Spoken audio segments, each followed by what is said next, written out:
Thank you so very much for the opportunity, and thank you, Shelley, for all the coordination in the background. I'll dive right into this. So, I'm based in Qatar. I'm a parent as well of a 13-year-old with prader-willi, and she's sort of opened the doors to the disability space as it has for most of us on this call. I'm going to zoom right into Qatar's disability scape. And Qatar is a very fascinating case study. It is situated within the larger Middle East. And if you cut off some countries, you become the Arab world. And then if you cut off even further, you come to the the Arab Gulf states.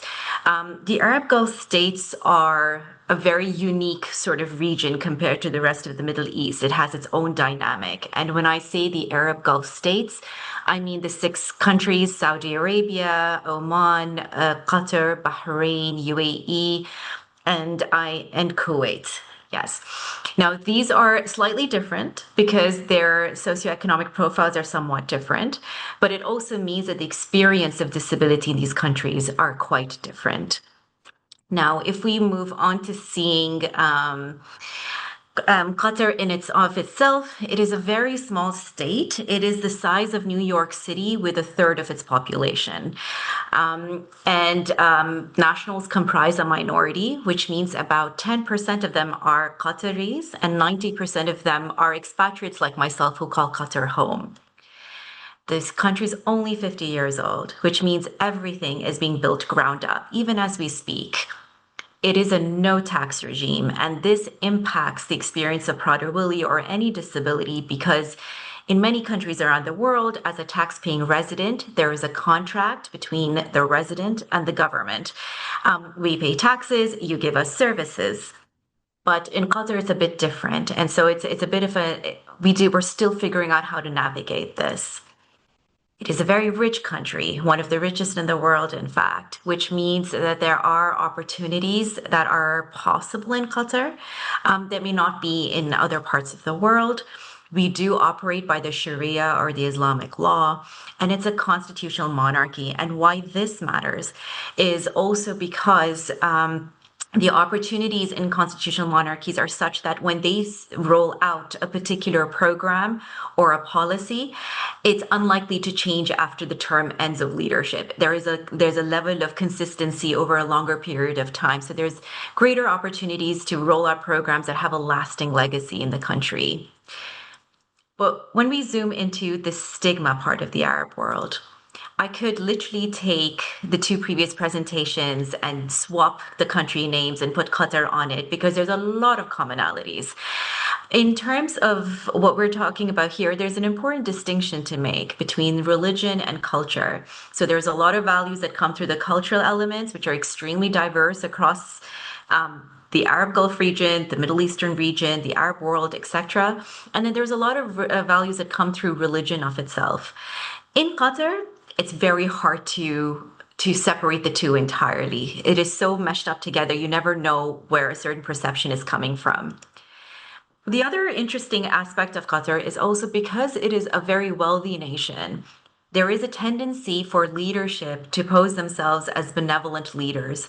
And what that means is that there is a lot of funding or money put into certain programs where they feel that that frames us as benevolent. It works to our betterment, but it also works against us. In terms of betterment, there are programs in place in the country that are applicable to prader-willi families, but even broader to all disabilities. For instance, and I'll give a parental example. My daughter recently had a spinal surgery a couple of months ago, and everyone knows that these surgeries are extremely expensive. But the government, through its benevolence, has a program in place for disability families that covered 90% of the cost, which is an interesting dynamic to consider. Where it works against us is also that it feeds into this welfare model where people with disabilities in general are seen as a population to be taken care of. So instead of trying to tackle the employment issue, it'd be more like, let's give financial payouts so they don't need to work because that's taking care of them. So there's an interesting dynamic over there. There are other dimensions to stigma in the country. And this, when I say in Qatar, can be applied broadly to the Arab Gulf, and a lot of it could be applied even further beyond. For example, supernatural attributions, we've heard about this before, about being considering as, God's punishment, etc. These have been this is a bit tied to the next point, which is the geography part. You tend to see this a lot more in more rural areas as opposed to the more urban areas. So there is that element as well on where stigma is the strongest. There's gender dimensions. We are in a part of the world, and I think we're not the only parts of the world, which has a tendency to calculate people in terms of their marriageability.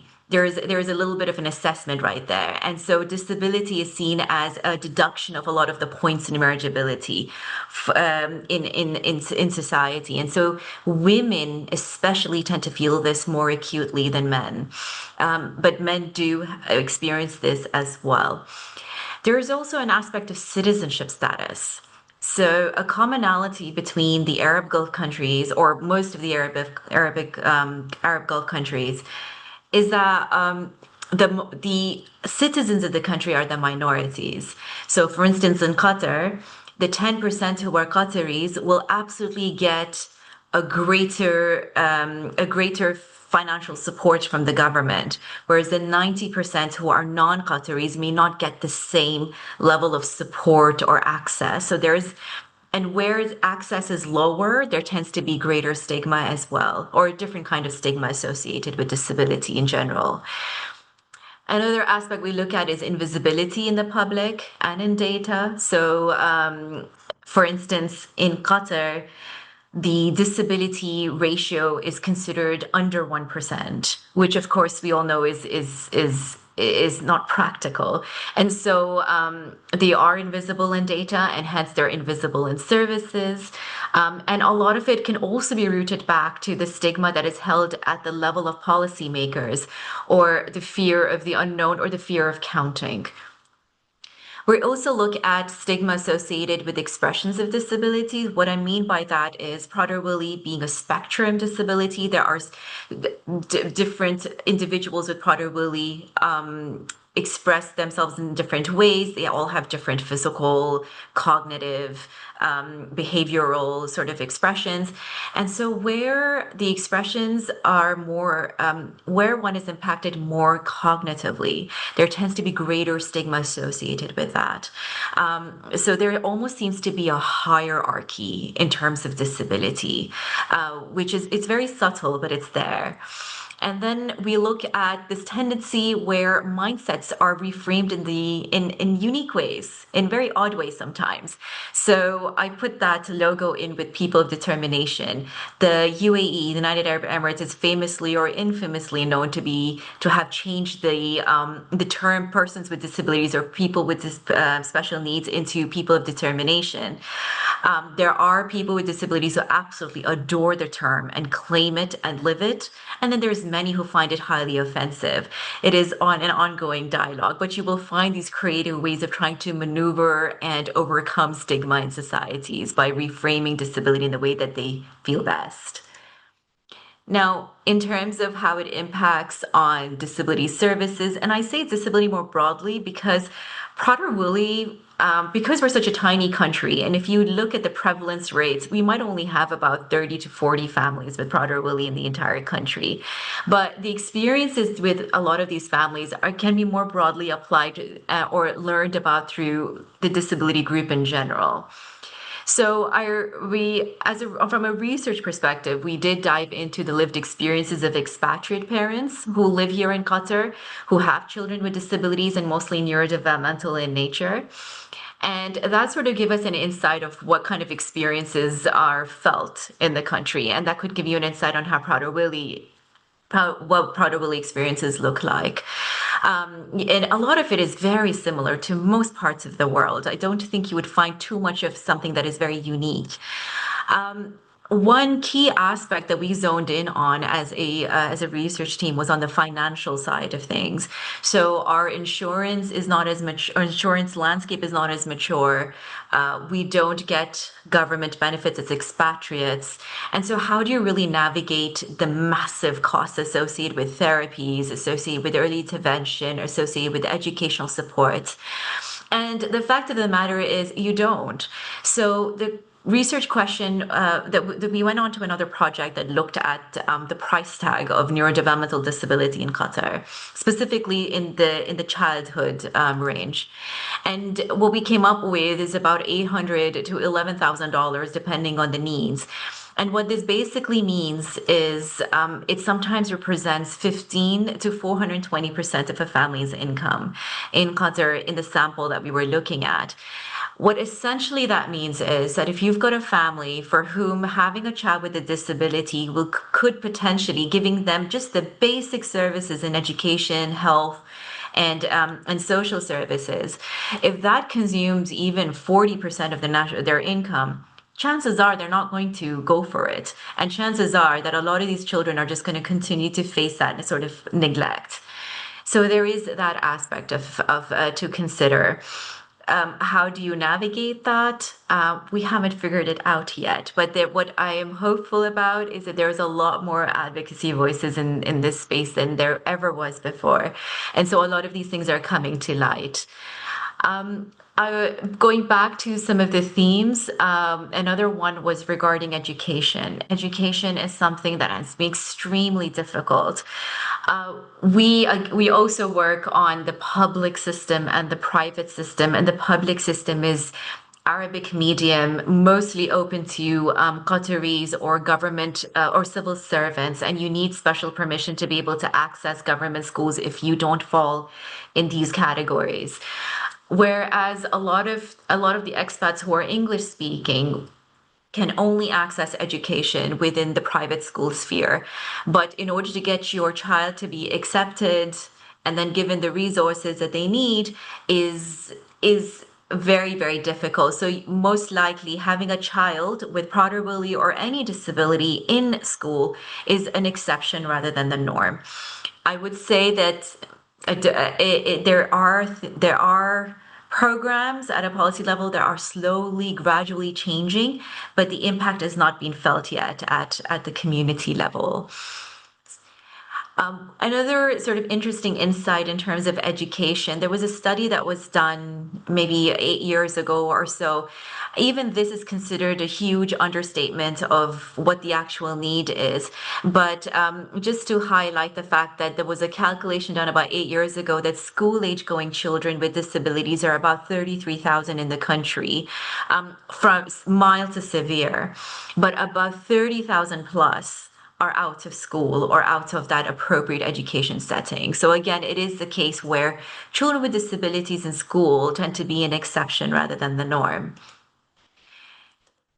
Now, when we look ahead into the future of disability, because I've painted such an awful picture, and I'm so sorry about that, but it really, there is a positive light about it.